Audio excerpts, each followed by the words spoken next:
We recognize that a positive and respectful learning environment will not guarantee a successful season for any sports team.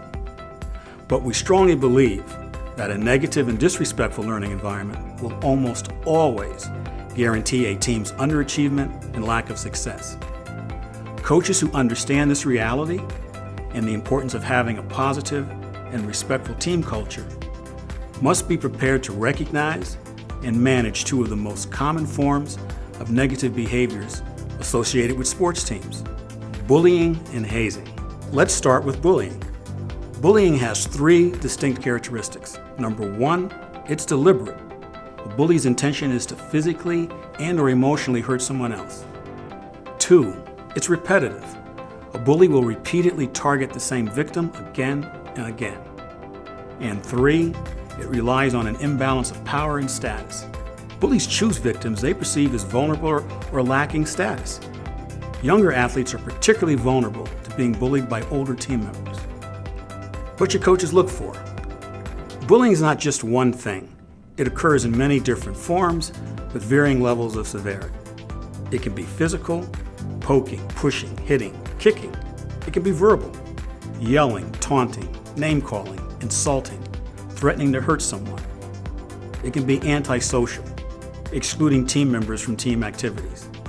And it can be cyberbullying, using the internet or cell phones to send hurtful messages, spread gossip, or share embarrassing images.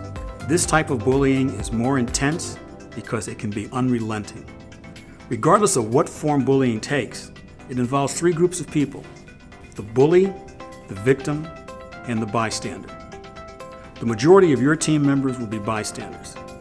With your guidance, they can stop bullying when they see it by helping the victim, getting the support of other team members, or seeking adult help when needed.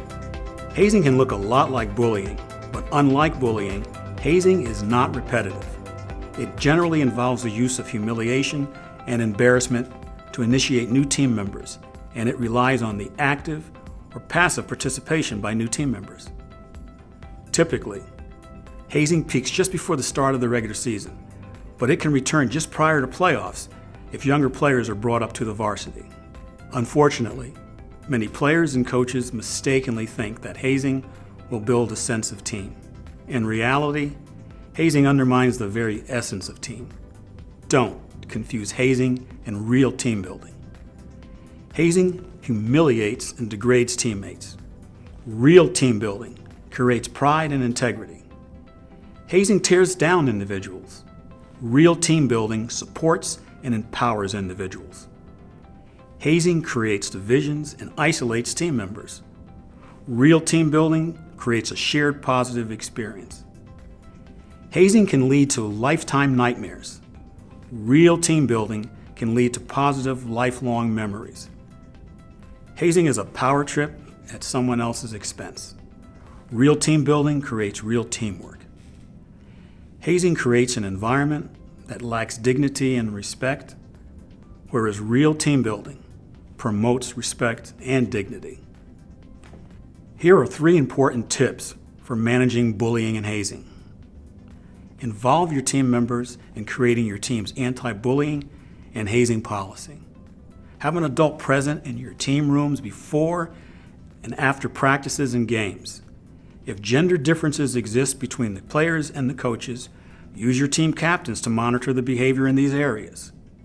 And always provide opportunities for your athletes to talk to you in private. Finally, no team is immune to some form of negative team behavior, but coaches do have the power and responsibility to shape a team culture that reduces the likelihood of it occurring. How you treat your players, the words and the language you use to motivate them, the personal conduct that you display and demand of them versus what you choose to ignore or tolerate will eventually become the standard that your team members use when interacting with each other.